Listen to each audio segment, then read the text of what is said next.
Belinda the Beetle. Chapter 10. The Full Story. The sergeant was right.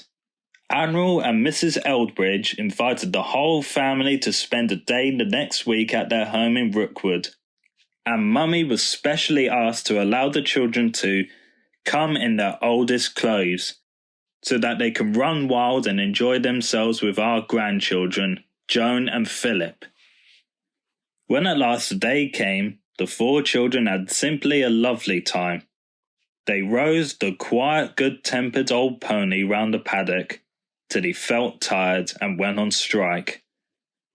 Then they climbed the trees, stuffed themselves with apples, played cops and robbers, did acrobatics on the swing, and, in short, were very happy getting thoroughly dirty. They had a picnic dinner in the garden, but were warned that they would have to come up to the house and get clean for tea, as a special visitor was coming, who wanted to see Susan and John. So when the time came, and they were as clean as their mothers could make them, they went into the drawing room, where the visitor was. "This gentleman," said the Admiral, "is my friend, Inspector Sansden.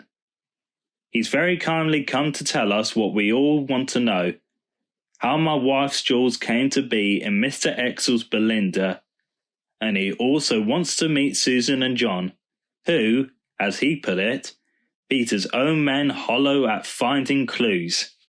This speech made the children feel rather conspicuous and shy, but the inspector came and sat on the sofa between them and talked in such a friendly way that they were soon telling him all about Belinda the Beetle, how they found the string which wasn't a string, and how they helped Daddy find the jewels. After tea, they went and introduced themselves to Belinda.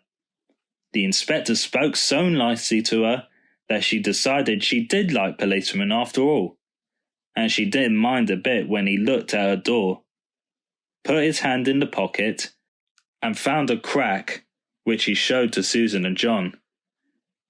"There's a small crack in the bottom of this pocket," he said. "When the burglar was trying to hide the jewels, he pushed them in the pocket. He must have pushed so hard that the bag, being small, went right through. It was only when the string became untied and started to work through between the door and the lining that anyone like you with sharp eyes could see it and find where the jewels were. I know the whole story now, thanks to you two. Shall we go in, because I've promised to tell the others too?" When they were all settled in the drawing room again, the inspector told them how 3 men, Brown, Snoop, and Crib, had decided to burgle the Admiral's house while he was away. They thought it would be easy to burgle an empty house, but a constable came round on patrol soon afterwards. They got away, but he called a police car to chase them. While the constable was waiting for the car, the burglars had reached the road. Brown thumbed a lorry while the others hid. When the lorry stopped, they tied up the driver, left him behind, and took his lorry. The police in the car found the driver lying on the roadside, and he told them how many men there were and where they went. In spite of that, the lorry would probably have got away if it hadn't been for little Belinda. "The road was narrow," went on the inspector, "with a bank on one side and a ditch and hedge on the other. Crib was driving very fast. Belinda was ambling quietly, driven by her former owner. Crib soon caught up and tried to pass without slowing down. There was just room, but the lorry was wider than other cars Crib had been used to, and he grazed Belinda, forcing her into the bank on the left. He tried to pull clear, but swerved too far, and the right-hand wheels of the lorry went into the ditch.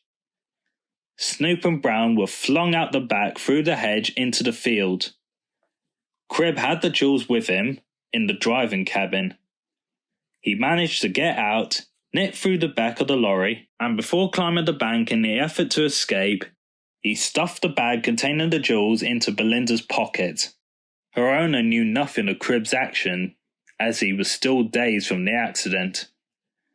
Crib hoped, perhaps, that if the jewels were found in Belinda, the police might think that Belinda's owner had stolen them.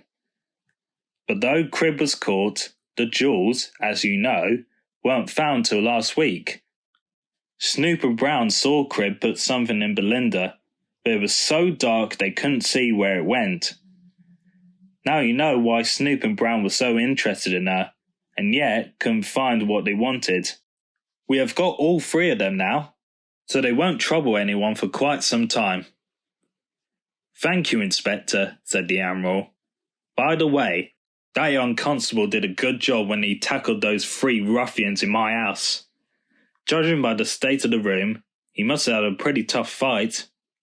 I'd like to give him a present, just to show appreciation. I'm sorry, Admiral, but that would be against regulations. I've got my eye on him, though, and he'll probably get a promotion before long.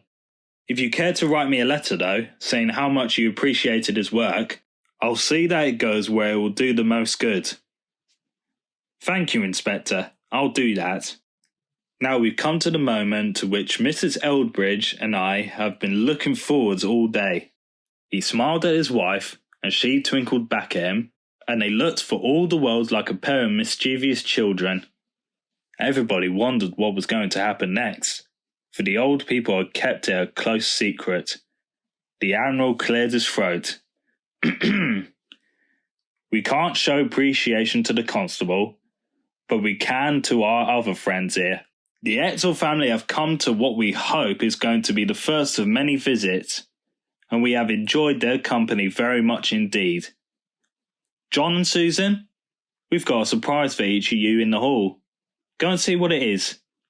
The children ran out and came back flushed and excited. Bicycles! Are they really for us? Oh, thank you, thank you! And they gave the old lady and gentleman such hugs that they beamed with pleasure and cried for mercy both at the same time. May we go and try them? Of course you may. And away they went, followed by Joan and Philip. Then the Admiral gave Daddy a present. It was a repeater watch, which pinged out the time when you press a knob. While he was saying thank you, Mrs. Eldridge went to Mummy and fastened a sapphire brooch to her dress. No, really, said Mummy, thank you very, very much. I don't deserve a valuable present like this. I didn't find the jewels, you know. Maybe not, smiled Mrs. Eldridge. But if it hadn't been for you, my dear, there had been no John and Susan to find them for us. And where would we have been then? Everybody said, hear, hear, and gathered round telling Mummy how well the brooch suited her, till she was so pleased and happy that she didn't know what to say. That's that, beamed the Admiral. Now we mustn't forget Belinda. Come, all of you. And he led the way to where Belinda was standing outside the front door. Belinda, he said, as he took a tissue paper parcel out of his pocket. I've got a present for you. Oh, sir, thank you, sir. Is it a really truly jewel? No, Belinda, it's not a really truly jewel. Because if bad people like Snoop and Brown saw you with a really truly jewel, they might want to take it away, and that would never do. No, sir, said Belinda. But even if it isn't a really truly jewel, it shines and sparkles like a really truly jewel. And you can wear it on your bonnet for always. Then everybody who sees it will know you're an extra special car, and they'll say, there goes Belinda the Beetle. Oh, thank you, sir, said Belinda happily. That will be lovely. Then the Admiral unwrapped the jewel, and Daddy helped him fasten it on Belinda's bonnet. And when the jewel was there, all the colours of the rainbow seemed to be there too. They all admired it, and told Belinda how nice she looked. And the Admiral said, 3 cheers for Belinda the Beetle, and led the cheers. Belinda was very pleased and proud. Belinda chugged home that evening with 4 very happy, tired people. She was sorry she was too small to take the bicycles as well, but the owl said never mind, he'll bring them in the truck tomorrow. When her master put her to bed in the stable, she was so happy that she kept on singing the little song which she had made up on the way home. Belinda found it went best to the tune I Love a Lassie. She called it Belinda's Jewel Song, and she sang it softly till she fell asleep. I've got a jewel, my very own jewel, a jewel that was given to me. It's better than the other, which was really quite a bother, and my jewel's one all can see. I've got a jewel, Belinda's own jewel, a jewel you all can see. I'm an extra special car, 'cause you'll search wide and far for a car with a jewel like me.